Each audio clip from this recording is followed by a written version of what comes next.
Pues estoy muy contenta de recibir a una increíble, de verdad, conferencista.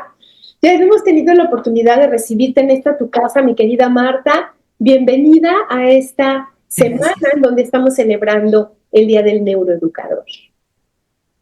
Muchas gracias, Rosy. Para mí un gusto, un placer enorme estar otra vez con ustedes.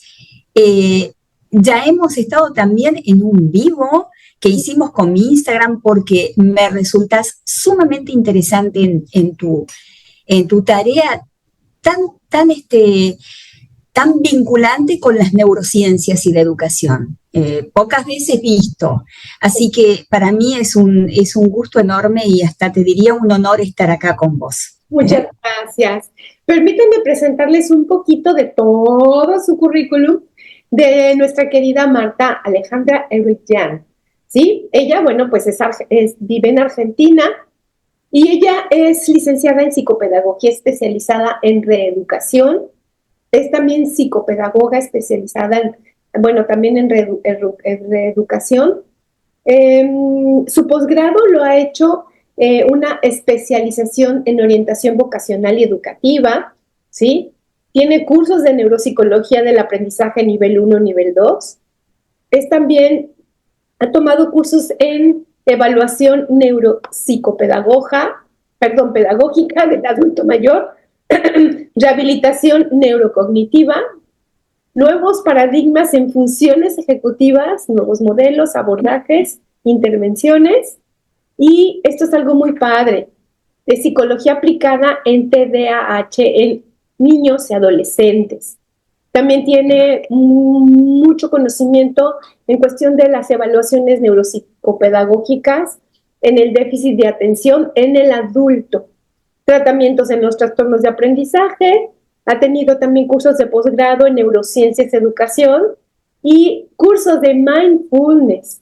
En su práctica laboral podemos saber que ella pues ha concurrido al Hospital Argerich, práctica continua en diagnósticos, tratamientos psicopedagógicos en adolescentes, en niños, adolescentes y adultos. También es orientadora vocacional y educativa, disertante en cursos de formación, conferencias, charlas sobre intervención psicopedagógica y da asesoramiento psicopedagógico en escuelas y universidades. Y su libro publicado, Ejercitación de las funciones ejecutivas, que en el 2019 la editorial Paidós le publicó. Así es de que estamos muy honrados, de verdad muy honrados de que estés aquí con nosotros, con todo ese conocimiento, pero que no nada más es un conocimiento académico. A mí lo que me encanta es que es un conocimiento práctico, que eso es en Sí, realidad lo que buscamos, padres de familia, maestros en general, que sea algo llevado a la práctica. exactamente. Nos encantaría, mi querida Marta, que nos pudieras platicar esta interrogante. ¿La tecnología está secuestrando las funciones ejecutivas de los chicos de hoy? ¿Tú qué piensas? A ver, es un tema muy complejo. ¿Mm? Tanto sea la tecnología por un lado como funciones ejecutivas por el otro, son funciones ejecutivas, es un constructo teórico de muy difícil definición, pero vamos a tratar de bajar a tierra para que todos entendamos de qué se trata o para quienes ya lo conocen, refrescar los conceptos más elementales del funcionamiento ejecutivo y lo que tiene que ver con la tecnología, que es un mundo aparte también, y que tiene detractores y que tiene gente que está a favor de esto. Entonces hay una cuestión ahí como conflictiva respecto de qué postura tomamos, si de un lado o del otro, o un poco y un poco, ¿no? Entonces, pero para saber qué postura tomamos respecto de la tecnología, tenemos que saber dónde estamos parados, para qué queremos saber eso y cuál es el uso que le vamos a dar a la tecnología. En términos muy generales, cuando hablamos, porque tu pregunta está alineada directamente con tecnología y funciones ejecutivas, para saber cómo impacta o cómo secuestran a las funciones ejecutivas, tener una idea muy clara. ¿Qué son las funciones ejecutivas? Es un constructo y es algo que está acuñado, digamos, por las neurociencias, en particular la neurocognición, Es una actividad mental que todos tenemos desde que el mundo es mundo, pero que se conoce desde la ciencia, digamos, particularmente la neurocognición, como digo, con este nombre, de funciones ejecutivas, y que tiene que ver con un conjunto de capacidades mentales, se dice de alto orden, que en realidad sirven para controlar, para regular nuestras conductas, nuestras emociones, nuestras cogniciones, en pos de planificar metas, de lograr esas metas, de resolver problemas, de afrontar situaciones novedosas, no rutinarias, se suele decir, porque, por ejemplo, resolver una tabla de multiplicar no es algo que requiera funcionamiento ejecutivo porque ya está automatizado. Leer de manera fluida no es algo que requiera de funcionamiento ejecutivo. La lectura fluida, la comprensión es otra cosa. La lectura fluida, una vez que está adquirida, no requiere funcionamiento ejecutivo. Entonces, ¿por qué? Porque ya está automatizado. Todo lo que tiene que ver con el afrontar una situación novedosa requiere de un montón de mecanismos mentales, cognitivos y emocionales que nos permiten afrontar, resolver este problema y en definitiva resolver situaciones adaptativas. ¿Cómo puedo adaptarme yo a esta situación que se me presenta? Esto en términos muy generales. De esto trata el funcionamiento ejecutivo. Ahora, ¿cómo hacemos cuando hablamos de neurociencias? En general, la neurociencia implica que aquel comportamiento que tenemos, aquella conducta que mostramos, tiene un correlato neurobiológico. Entonces, ¿dónde ubicamos esta conducta? En el cerebro, y es el protagonista de nuestro mundo. En el marketing, en educación, en todos los ámbitos está este tema que tiene que ver con las neurociencias. Entonces se dice que el funcionamiento ejecutivo tiene básicamente, y en términos muy esquemáticos y simplemente para ser esquemáticos, una localización en el lóbulo frontal o en los lóbulos frontales del cerebro, esta parte de acá. Esta parte de acá es la parte más frontal de todo nuestro cerebro y es la parte del cerebro que más tarda en evolucionar a lo largo de nuestra vida. Algunos autores dicen que termina de evolucionar a los 23, 25 y algunos hablan de los 29 años. Lo que no quiere decir que no haya funciones ejecutivas antes. Hay funciones ejecutivas como emergente, al inicio, desde muy chiquititos, desde muy pequeñitos. Surgen como emergentes, luego se van desarrollando hasta que cristalizan en la edad adulta. De manera que es un continuo donde hay que tener mucho cuidado en el crecimiento, donde así como uno cuida a los niños con los nutrientes que les da para que sean sanos, para que sean fuertes, lo mismo ocurre con el cerebro. Hay que darle los nutrientes apropiados para que lleguen a cristalizar ese funcionamiento ejecutivo de la mejor manera. Lo que está diciendo, cuando hablamos de este correlato neurobiológico y decimos lóbulos frontales, es en realidad junto con la relación que tienen estos lóbulos frontales con otras partes del cerebro que se llaman subcorticales, con el sistema límbico particularmente, que es el que tiene que ver con las emociones, la amígdala, la ínsula, esa sensación de quién soy yo, las percepciones, la interocepción. Esa comunicación que se da entre estos sistemas cerebrales, por decirlo de alguna manera, que se da a través se llama fascículos de asociación, es lo que hace integrar a nuestra conducta en un todo. ¿Y por qué lo aclaro? Porque yo que, como Rosy vos bien decías, con demasiada introducción para mí, pero explicabas y decías que yo me dedico a la idea clínica, a los diagnósticos y a los tratamientos fundamentalmente. Yo no soy docente, ¿sí? Yo soy psicopedagoga y trabajo en el área clínica, es decir, cuando ya hay una afectación y se nos consulta, hacemos un diagnóstico y un tratamiento. Pero ¿qué pasaba y por qué digo esto? ¿Qué pasaba antes de que las neurociencias vengan a ayudarnos a nuestra práctica profesional? Cuando llegaba un chico y tenía problemas en la escuela, pero uno le hacía de rutina las técnicas evaluatorias y veía un cociente intelectual normal, leía normalmente, no había ninguna alteración. Entonces, ¿qué decíamos? Un problema de conducta y lo derivábamos a psicología. Ahora, con el advenimiento de las neurociencias también en la práctica de la clínica, con los problemas de aprendizaje y la psicología también en general, empezamos a poder entender, más particularmente con las funciones ejecutivas, esta integración entre cognición y emoción. Entonces, estos dos grandes conceptos, cognición, emoción, que son dos constructos tan importantes, vienen a ser integrados en este concepto de funciones ejecutivas. ¿Qué pasa?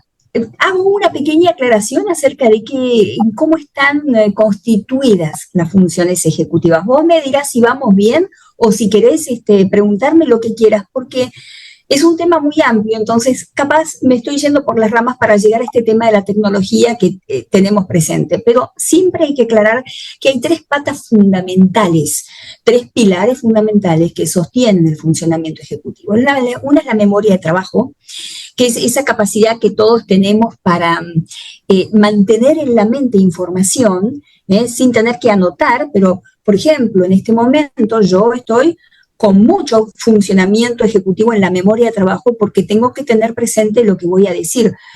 Vos en este momento, la gente que está escuchando, tiene que tener presente qué dijo Marta antes, qué está diciendo ahora, qué se viene. Entonces, esto de mantener en línea una conversación, poder hacer cálculos mentales, entender las causas y los efectos,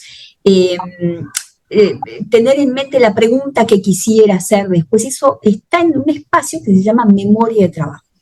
Y esta es una de las grandes patas del funcionamiento. La creatividad forma parte también, es necesaria, se apoya en la capacidad de la memoria de trabajo. Otra función ejecutiva es el control inhibitorio.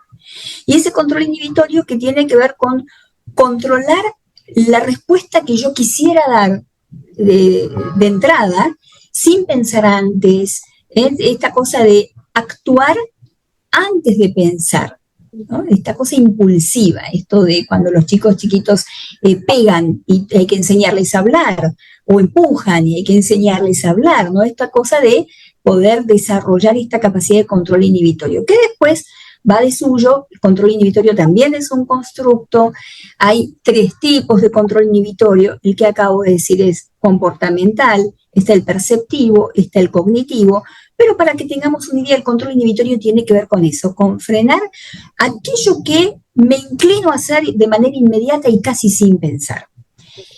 Y por último, la flexibilidad cognitiva, que es la capacidad que tenemos las personas como para ver una problemática, por ejemplo, desde distintas perspectivas, o tratar de responder desde de distintos ángulos para resolver una situación. Se llama flexibilidad cognitiva, o salir de una actividad y ponerme a hacer otra actividad siempre que implique un trabajo cognitivo.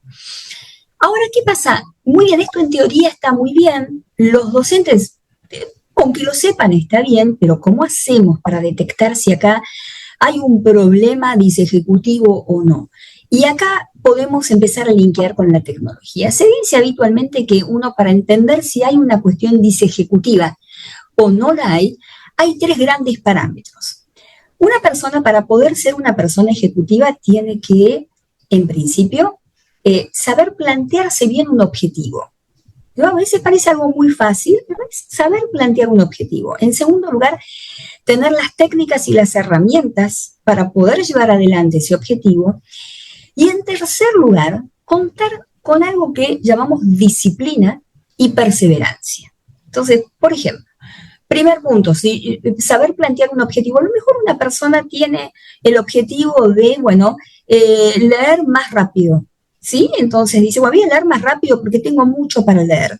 Y es una persona que se pone de manera constante, el tercer punto, lo logra. Pero el segundo punto, a lo mejor cuenta con una dislexia, a lo mejor tiene un problema visual, a lo mejor no tiene todavía las herramientas como para hacer una lectura veloz. Entonces ahí hay algo del funcionamiento ejecutivo que no está resultando, no lo está logrando. Entonces ahí sí un docente puede entrar a ver cuál de estos tres aspectos puede estar afectado. Una persona puede tener muy buenas técnicas y herramientas para llevar adelante una actividad cognitiva, puede tener disciplina, pero a lo mejor no es muy clara planteándose objetivos. Y uno dice, pero ¿cómo puede ser? Y sí, porque bueno, que me vaya bien en la escuela sí, bueno, pero no es un buen planteo. ¿Cómo quiero que me vaya bien? Quiero estudiar un poquito más. Quería preguntarte ahorita, a raíz de lo que comentabas de este chico que, pues, que tiene un coeficiente intelectual adecuado, que tiene, se puede decir que todo para salir adelante y resulta que no está teniendo un desarrollo como debería. Me gustaría que antes de que pasáramos a lo tecnológico, como tenemos muchos papás, muchos maestros, ¿verdad? Que pudieran como entender. Entonces, si tiene todo y no está logrando lo que quiere, ¿cómo se detecta o hasta qué punto estas funciones ejecutivas están impactando justamente esto que se está presentando? Exactamente porque las funciones ejecutivas no tienen que ver con la inteligencia, tienen que ver con la eficiencia. ¿Qué tan eficiente es una persona con los recursos que tiene? A lo mejor no cuenta con grandísimos recursos intelectuales normales, incluso hasta chicos con discapacidad intelectual pueden tener un muy buen funcionamiento ejecutivo, porque llevan adelante sus tareas, se plantean objetivos, sí, con las herramientas que tienen, las tienen bien desarrolladas hasta donde pueden, perfecto. Son disciplinados y perseverantes para lograr su objetivo, ahí tenemos un buen funcionamiento ejecutivo. Entonces, no es una cuestión de capacidad intelectual, sino de considerar tantos otros factores como yo hablaba de estos 3 grandes parámetros como para que nos den un norte y no decir solamente, entonces es emocional, entonces vamos al psicólogo. No desmerezco la actividad y la tarea del psicólogo, por supuesto que hay chicos que sí lo requieren, ¿sí? Pero digo, en términos generales, antes no teníamos otra alternativa que pensar en la derivación. En cambio, este advenimiento de esta nueva mirada que tenemos sobre el funcionamiento de una persona hace que podamos ver otras variables que están jugando en el momento de hacer una tarea escolar. Entonces hay emociones que hay que saber controlar. Uh-huh. Y hay control inhibitorio que hay que saber enseñar a desarrollar en los mismos niños. Entonces, y acá sí hay un link muy, muy fuerte con la tecnología, porque creo que en el tiempo que tenemos no nos alcanza para decir los beneficios, ¿no? Estamos todos de acuerdo en los beneficios de la tecnología. No podríamos hacer esta reunión si no tuviéramos la tecnología, no podría haber avances en la medicina y hay en tantas cosas, no las vamos a enumerar. Nadie puede desdeñar las ventajas que tiene la tecnología. ¿Qué pasa en el uso infantil? Ahí es donde tenemos un grave problema y sobre todo con la tecnología que invade nuestro tiempo, ¿no? Y hablo de nuestro porque para nosotros también. Un chico es atraído por la tecnología también porque ve en parte o parcialmente que sus padres o los docentes o los adultos, nosotros también estamos con el telefonito, ¿no?, al pendiente de. Y esto, exactamente, y esto de estar scrolleando todo el tiempo es un modelo para los chicos que están mirando. Más allá de que un adulto lo necesite hacer, creo que también es algo que se enseña. En este sentido, afecta el descontrol en el uso de la tecnología, por ejemplo, redes sociales, esta cosa de no puedo salir, porque cada vez voy scrolleando más, y más. Esto tiene que ver con el control inhibitorio. Vamos a recordar que es una de las 3 grandes patas que decíamos recién, de esos 3 pilares: control inhibitorio, memoria de trabajo, flexibilidad cognitiva. El control inhibitorio es crucial y la tecnología en ese uso indebido o en ese uso descontrolado va al corazón y afecta directamente al funcionamiento ejecutivo. ¿De qué manera? Y empezamos a usar el celular porque resulta que le tengo que mandar a Rosy un WhatsApp, pero ahí tengo una notificación que me dice de Instagram que me están mandando un mensaje, entro, y de ahí, y finalmente 40 minutos después dejé de usarlo y me olvidé de mandarle el mensaje a Rosy. ¿Dónde estuvo si uno se pregunta, ¿dónde estuvo mi mente? No sé. ¿Quién fue dueño de mi mente todo este tiempo? No lo sé. Entonces, lo primero que hay que saber es que alguien o algo se está apoderando de nuestra mente. Y yo creo que tal vez adelantándome un poco a una pregunta que yo misma me pregunto, ¿cómo se hace con los chicos para hacer que empiecen a entender que este uso tiene que ser medido y en su justa medida? En particular a los adolescentes, a los chicos chiquitos también, enseñarles esto y decírselos así de esta manera. Fíjate que tu mente estuvo bajo el dominio de vaya a saber qué, porque no es que sea una persona tampoco, pero no estuvo bajo tu control. Entonces, ¿qué pasa cuando uno no está bajo su control? Y uno no sabe lo que quiere, uno divaga, ¿no? Hay un estudio muy interesante que se llama, y que se estudia mucho en mindfulness, y que se llama una mente divagante es una mente infeliz. Es muy interesante, ese es un paper, una investigación que se hizo, donde se les pide a las personas que hagan alguna actividad y que lleven un registro de dónde está la mente en el momento en que están llevando adelante esa actividad. Entonces resulta que decían, bueno, cuando estabas haciendo esta tarea, ¿qué era agradable para vos? Si la mente de esa persona decía, la verdad es que estuve haciendo con la mente en otra cosa, esa tarea resultaba menos agradable de lo que era, ¿no? Y si la mente de esa persona estaba en esa tarea, aunque la tarea no fuera del todo agradable, resultaba una tarea agradable, tan solo por estar presente en esa tarea. Exacto. Focalizar, direccionar la mente de uno y decir, bueno, ahora me voy a ocupar de esto y todo lo demás que está alrededor, que es muy importante, va a tener su tiempo. Eso es muy importante poder trabajar y charlar de esto con los chicos. Claro. Yo creo que, bueno, me atrevo como a comentarle a los maestros, a los padres de familia, cuando tengamos que decirles a los chicos que, pues que finalmente algo o alguien te está secuestrando, se puede decir, tu atención, pues no sé, a lo mejor decir el sistema. ¿Cuál es el sistema? Pues el sistema económico, ¿verdad? De empresas, todo lo que quieren sacarte de tu centro justamente para que no estés en este momento presente. Yo creo que los chicos tienen que saberlo desde ahorita porque el mundo está cambiando mucho y esto se está viendo cada vez más fuerte. Y la responsabilidad, tanto de padres como de maestros, es hablarles, como tú dices, con las cosas. O sea, te están sacando de ti, estás divagando. Te fuiste. ¿A dónde te fuiste? A donde el sistema te quiso llevar. Porque ya te salió un anuncio, porque ya te dijeron esto, porque esto. Entonces, es un sistema que de alguna forma pues, nos controla y que tenemos que aprender a salirnos de ese sistema con la conciencia plena, lo que tú comentas. Sí, sí, absolutamente. Además, saber, no para asustar, pero también es bueno saber y tener conciencia de que cada uno de nosotros tiene una personalidad. Y hay personalidades que tienden a estar, que tienden a ser más adictivas que otras, ¿no?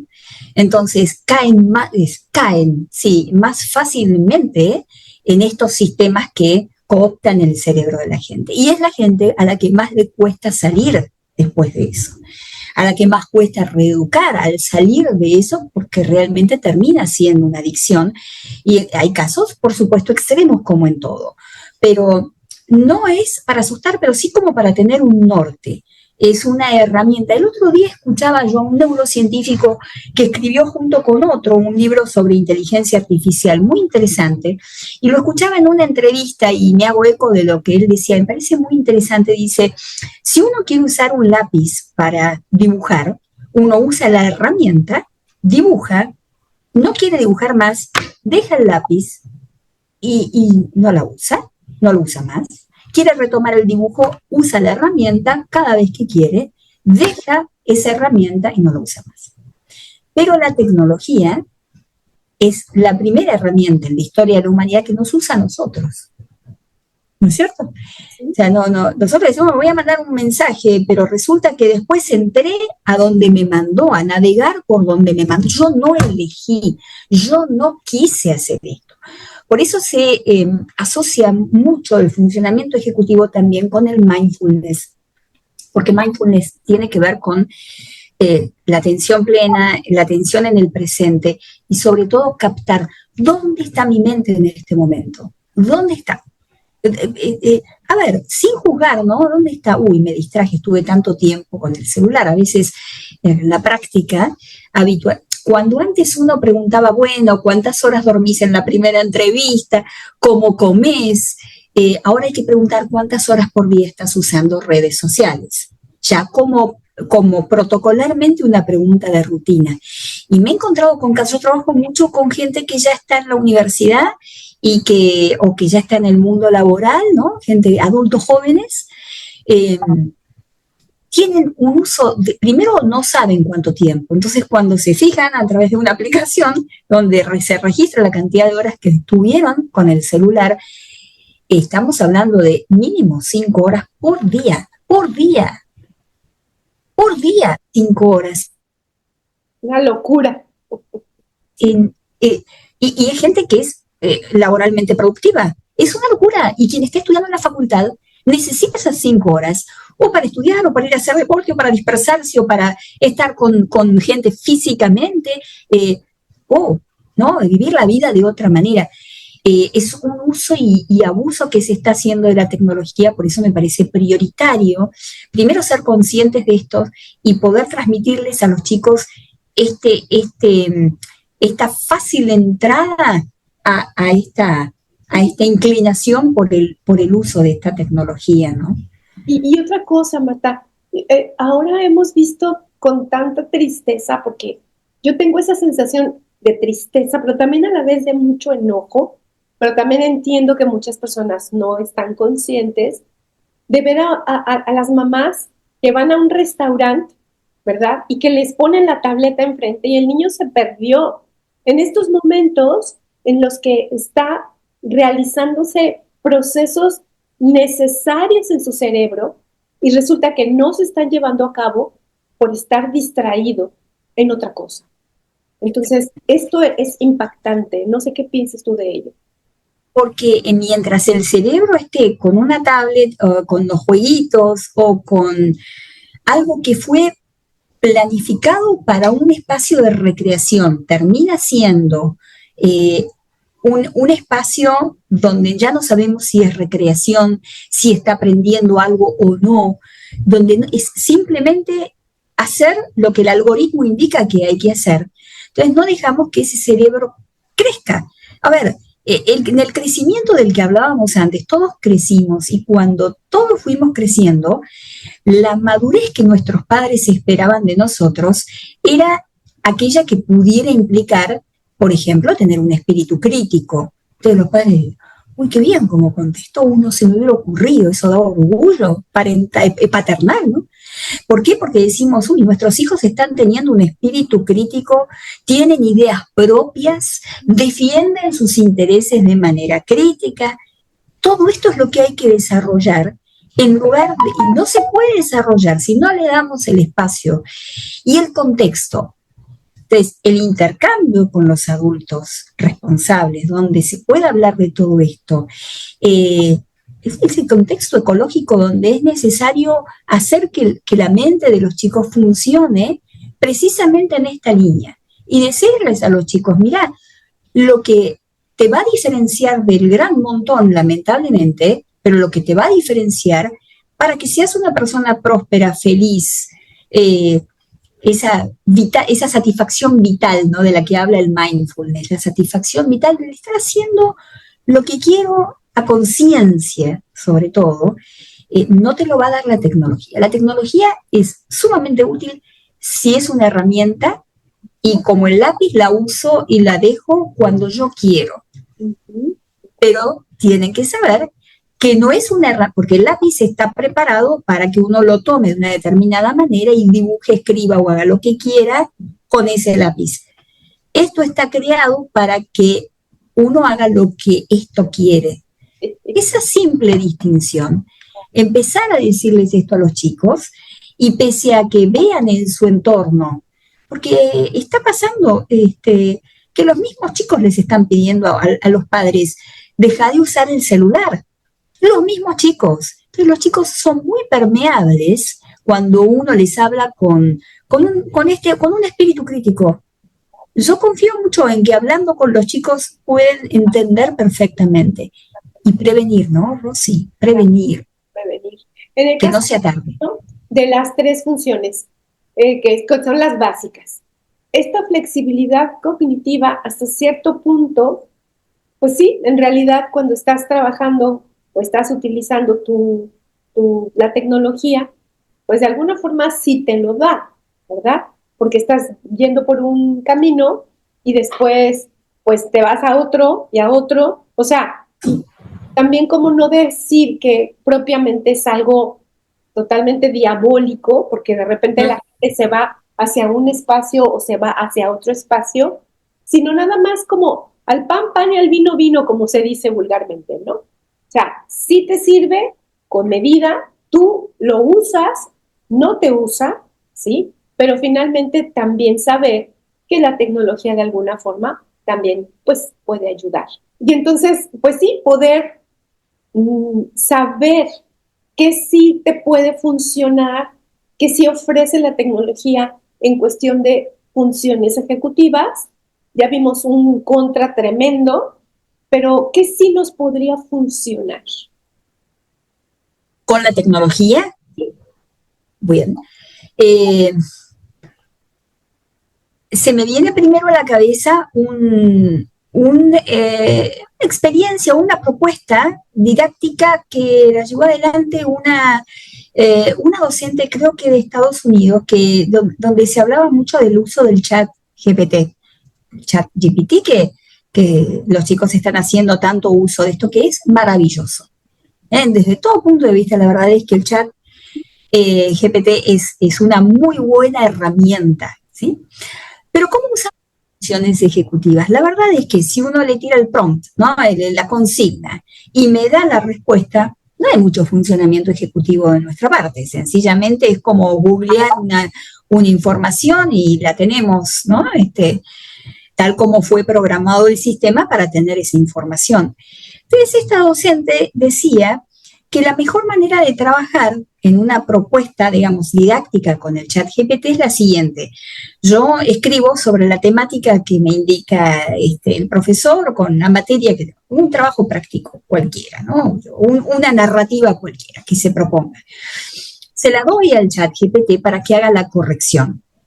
Entonces, yo no voy a entregar para que la evaluación sea sobre lo que el chat GPT corrige, sino que el trabajo mío va a ser ver las correcciones que hizo el chat GPT y cuestionarlas. Es decir, en esto que me dice el chat GPT estoy de acuerdo, pero no estoy de acuerdo. El espíritu crítico, Rosy, esto que veníamos diciendo recién. Entonces, siempre que se use como una herramienta, pero yo pueda sobreponer a eso un espíritu crítico, el estar de acuerdo o no, el ser cuestionador, el decir, bueno, pero esta herramienta de verdad me sirvió. Por ejemplo, para entender, no sé, el otro día me decía un chico, ¿cómo? Porque a veces los chicos hay cosas, claro, que no saben. La marea es causada por la luna. ¿Cómo por la luna? Entonces, contar con una pantalla interactiva donde se pueda mostrar este diseño en movimiento de cómo la rotación alrededor de la Tierra, la rotación de la Luna, hace que cuando pasa por encima de la masa de agua, entonces por una cuestión de la ley gravitatoria, y ahí uno puede entrar en un mundo tan lindo y tan interesante de los aspectos de la física o los conceptos de la física, y usar esa pantalla interactiva ayuda mucho más. También se puede explicar este concepto con una manzana y una ciruela, por supuesto que sí. Pero si tenemos el uso de esta tecnología, usarlo hasta ahí, en esa línea, para que se comprendan mejor los conceptos, sería maravilloso. Claro que sí.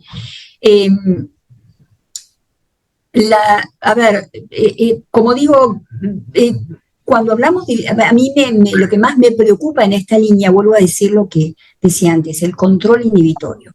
Cuando uno hace un buen uso de la tecnología y dice, bueno, a mí me sirvió esto que vi en la pantalla, apago la pantalla y sigo sobre mi trabajo, está muy bien y seguimos trabajando sobre nuestro funcionamiento ejecutivo, ¿sí?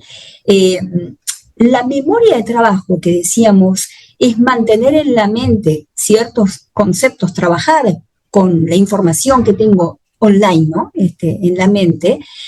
Si nos confiamos demasiado en lo que nos dice una simple calculadora, no, primero haz el cálculo mental y fíjate qué tan cerca estás del resultado que te va a dar la calculadora después. O sea, esto es un tema viejísimo desde que empezamos a usar la calculadora, ¿no? Los móviles, ¿no? Entonces, bueno, pero siempre por las dudas, haz el cálculo antes, después lo chequeas con la herramienta calculadora, tablet, celular o lo que sea, ¿sí? Sí, fíjate que ahorita me estoy recordando, nosotros vivimos aquí en la frontera con Estados Unidos y bueno, se supone que tienen siempre pues una educación así muy, muy high class, ¿no? Pero resulta que estaba yo pagando en una tienda y entonces se hace cuenta que eran, no sé, eran $15.25. Le doy a la cajera, le doy $20 y en lugar de que me diera tanto cambio, me encuentro una pesetita, unos 25 centavos y se la doy. No podía, no podía entender que me iba a regresar $5, no podía. O sea, me he dado cuenta cómo ha perdido la capacidad de razonamiento, su capacidad cerebral para poder hacer regresar $5 porque le estaba dando 25. O sea, le hacía así y yo, wow, me espantó, verdaderamente me espantó. Porque y en un puesto laboral se requiere eso. Sí, claro, pero como todo le salen en las máquinas, ¿verdad? Ahí le meten qué billete entró y cuánto tienen que darle de cambio exactamente, ya no piensan, solamente agarran los billetes y te lo entregan. Entonces digo, wow, o sea, qué fuerte. Impresionante. Vamos a perder esas capacidades que nos hacen verdaderamente, pues, humanos, ¿verdad? No, pero absolutamente. Las máquinas. Porque si uno no lleva adelante, puedo ser autorreferencial, no me gusta cuando la gente es autorreferencial, pero se me vino en este momento a mi querido papá, que, perdón, porque no siempre está bueno, pero se vino a mi mente, y mi papá era piloto. Y entonces él siempre decía que antes de ver toda esa cantidad de instrumental que él tiene, por ejemplo, el altímetro, dice, tengo que hacer un cálculo, lo hago yo primero con la cabeza y después chequeo si está bien o mal, porque la máquina se puede equivocar y si la máquina se equivoca, ¿qué pasa en un avión? ¿No? Entonces yo crecí un poco con esa idea de primero la cabeza tuya, primero tu cabeza y después chequeamos con lo que tenemos a nuestro alcance, que nos ayuda, nos facilita, nos mejora la calidad de vida de acuerdo. Pero la cabeza de uno tiene que ser la prioridad, ¿no? El desarrollo personal.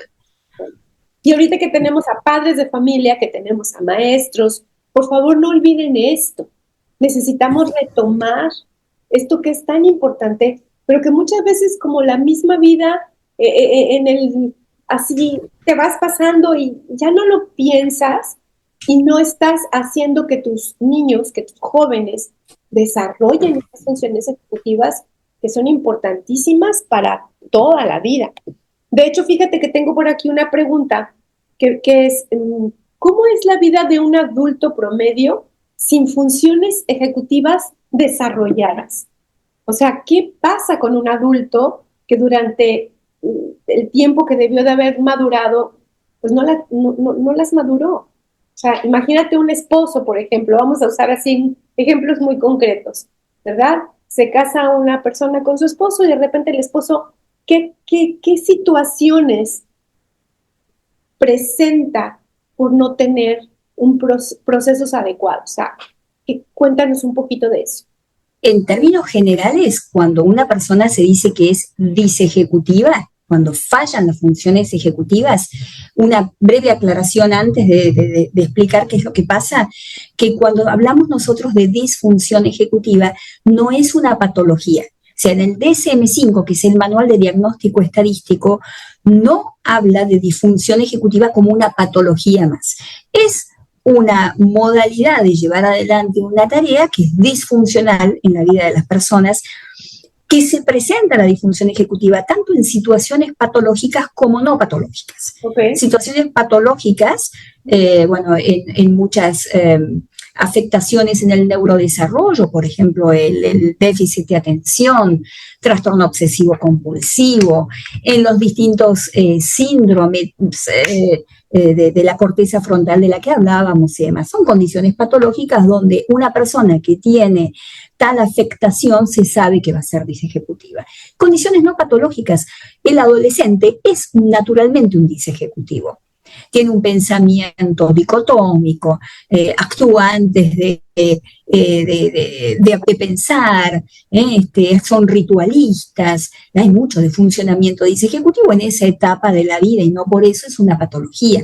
En el adulto mayor, a medida que va avanzando el adulto, se va poniendo mayor, las funciones ejecutivas se van deteriorando, se va declinando la memoria de trabajo, la velocidad de procesamiento. Y en la vida de una persona que no presenta ninguna patología, el ser un disejecutivo básicamente tiene que ver con esas personas que, por la definición misma de la función ejecutiva, les cuesta planificar, proponerse metas, alcanzar esas metas, monitorear paso a paso, tener esa idea de secuencia, de organizarse en el tiempo. El adulto disejecutivo suele ser una persona, y el niño también, que gestiona muy mal sus tiempos, son muy malos administradores de sus propios tiempos. Entonces, algo que creen que pueden resolverlo en 2 horas o en 2 días, resulta que requiere muchísimo más tiempo del que no fueron conscientes. Hay una amplia gama, no sé si ibas por ahí, tu pregunta iba por ahí, pero el adulto disejecutivo presenta muchas dificultades en la vida cotidiana porque de esto se trata el funcionamiento ejecutivo, de una conducta adaptativa frente a las novedades que tenemos que afrontar. ¿Y con qué herramientas resolvemos? Por ejemplo, resolver los problemas de la vida cotidiana. Entonces hay gente que se siente embarullada cuando tiene más de 2 cosas que resolver. ¿Por qué? Porque no hay un entrenamiento en este punto, ¿no? Un espíritu crítico, una idea de voy paso por paso, primero esto, después aquello. O a esta persona mejor le hablo, o mejor espero darle una respuesta, porque capaz ahora no es un buen momento. En los vínculos humanos, tener un buen control inhibitorio es crucial, es fundamental, ¿es cierto? Claro, claro. Y también había por aquí otra pregunta más. ¿Hay algún programa para autoevaluar las funciones ejecutivas y trabajarlas? Porque pues finalmente padres de familia, volvemos a lo mismo, maestros que están escuchando, pues tal vez se van identificando con algo y decir, ah, caray, a mí el tiempo pues nunca me alcanza, ¿verdad? ¿Cómo una persona ya adulta puede tomar conciencia de que posiblemente tenga alguna disfunción en ese sentido? Mira, no conozco yo personalmente un programa autogestivo, Okay. porque yo trabajando en la clínica puedo manejar distintos tests y es toda una temática con cada persona en particular, que con esos distintos tests más cuestionarios que existen, uno puede llegar a ver cómo o por dónde viene este tema de la disfunción ejecutiva, pero en definitiva todos van a evaluar estos 3 grandes referentes, esta integración de los datos, como los vamos a refrescar y está muy bien refrescarlos. ¿Cómo es uno planteándose objetivos? ¿Cómo soy yo planteándome objetivos? ¿Lo tengo claro? No metas, ¿eh? Digo, mi objetivo es, no sé, aprender a manejar o a andar en bicicleta. Tengo el objetivo de ir al gimnasio. Tengo un objetivo claro, preciso. Tener las herramientas y las técnicas para poder lograrlo y tener disciplina y perseverancia para poder lograr ese objetivo, para poder también tener esa capacidad de monitoreo. Entonces uno dice, a ver, yo me propongo el objetivo, tengo la técnica, pero vengo floja de papeles en cuanto a mantenerme en el tiempo. Me motivo al principio y se me cae la motivación. Eso tiene que ver con el funcionamiento ejecutivo, que además, hablando de la tecnología, lo que la tecnología promueve justamente es que la recompensa tiene que ser inmediata, porque apela a nuestro sistema, de nuestro circuito de recompensa, con ese movimiento de dopamina que hay en el cerebro, que queremos la recompensa inmediata, como los más chiquititos, ahora. Yo quiero esto ahora, quiero los likes ahora, quiero esto ahora. Entonces nuestra mente nos acostumbran a que tiene que ser algo inmediato. Cuando no desarrollamos digamos, cuando no entendemos que la motivación, además de generarla, hay que mantenerla en el tiempo, tenemos un problema, dice ejecutivo. Porque yo me propuse la meta de ir al gimnasio y duró una semana, 2 semanas, después se cae esa motivación porque uno quiere ver, uno quiere verse en el futuro, uno lo que está queriendo es ver ese futuro ahora. Y lo que no está viendo es el paso a paso, ese procesamiento secuencial. Hay también una muy buena forma de pensarse a sí mismo.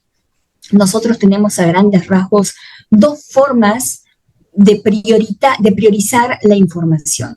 Una es el pensamiento simultáneo. Hoy capté esta realidad, es holístico. Lo entendí este problema. Estoy trabajando en esta empresa y capté cuál es lo que está pasando acá. Estoy en este colegio, capto. Esto es.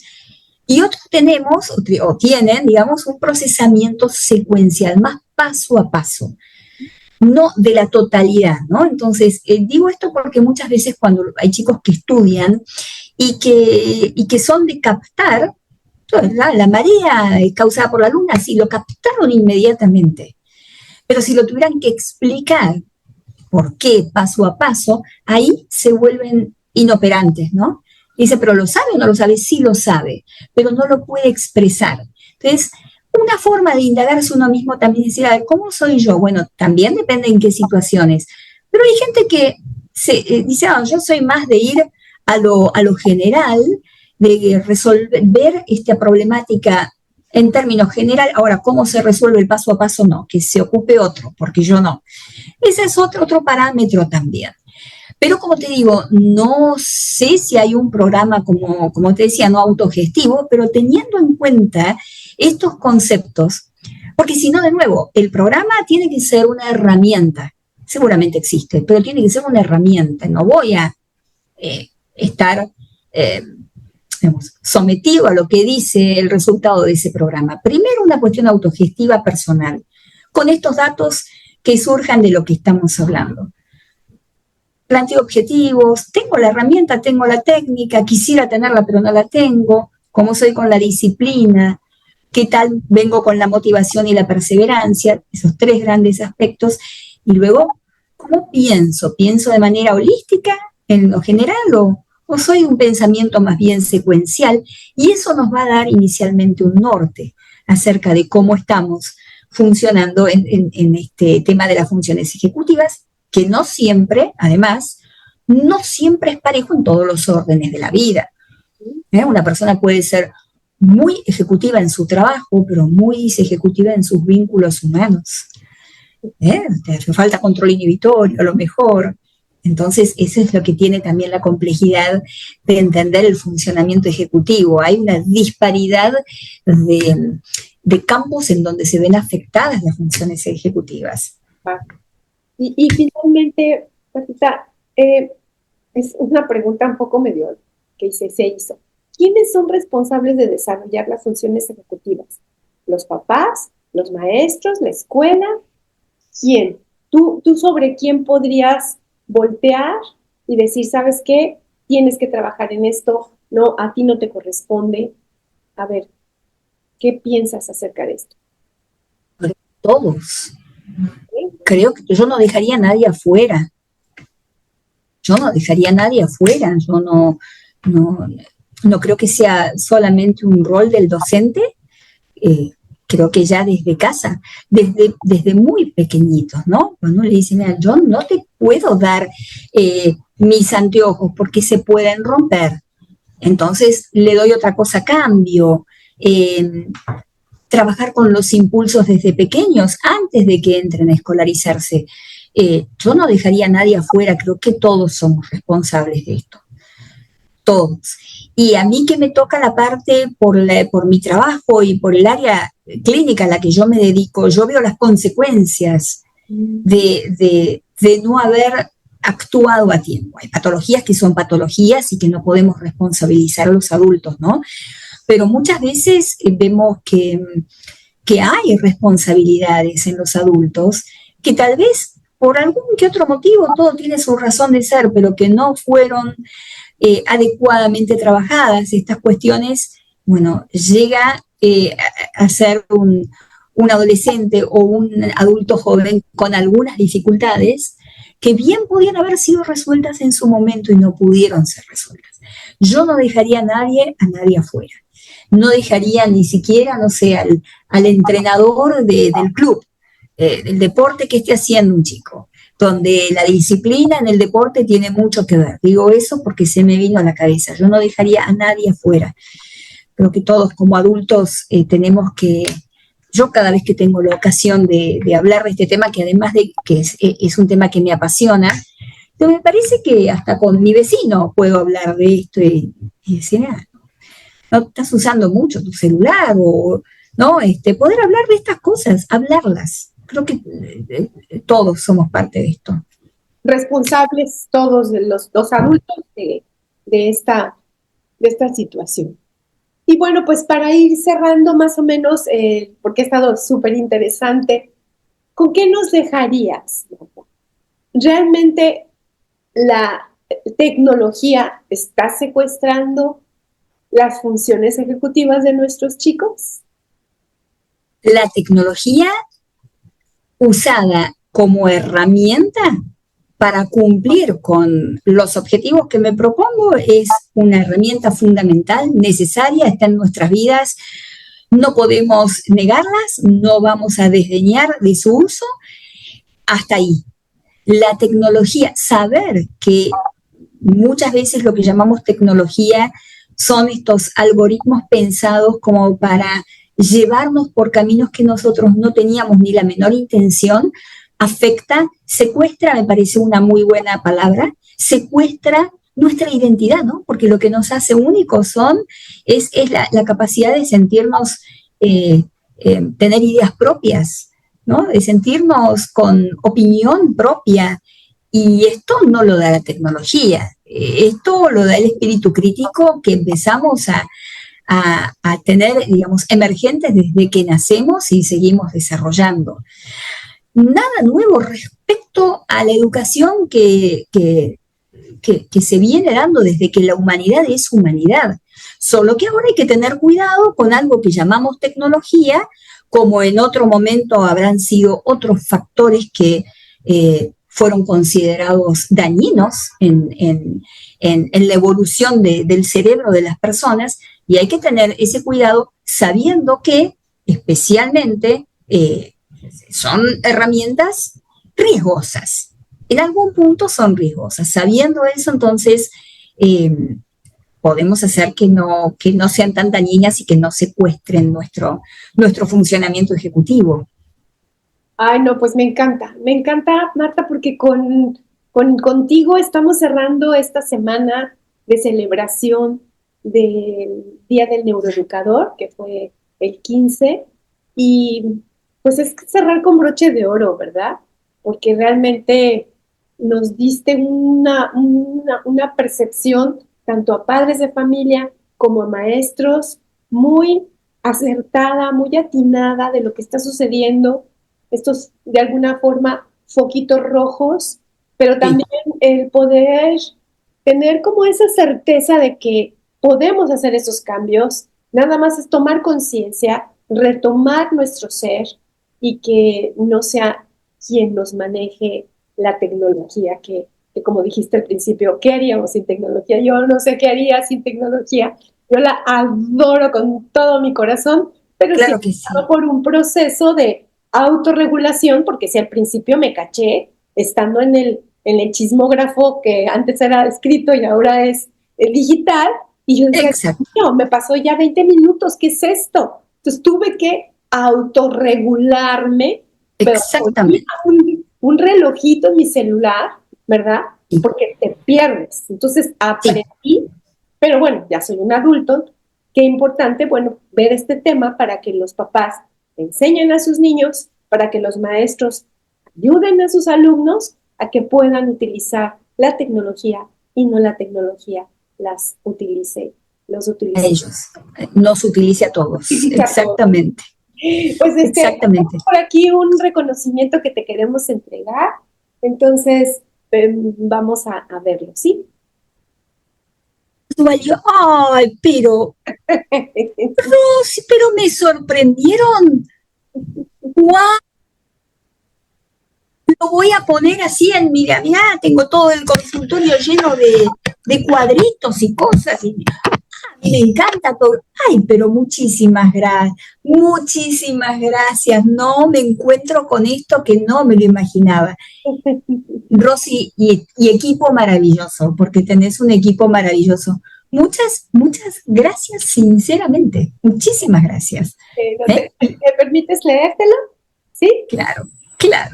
Neuroeducación EC, que educa con cerebro y corazón, el despertar de la educación, otorga el siguiente reconocimiento a la licenciada Marta Eurek Guillén por su valiosa participación en la semana de celebración del Día del Neuroeducador, en el que nos compartió su perspectiva del tema "La tecnología secuestra las funciones ejecutivas de los chicos de hoy".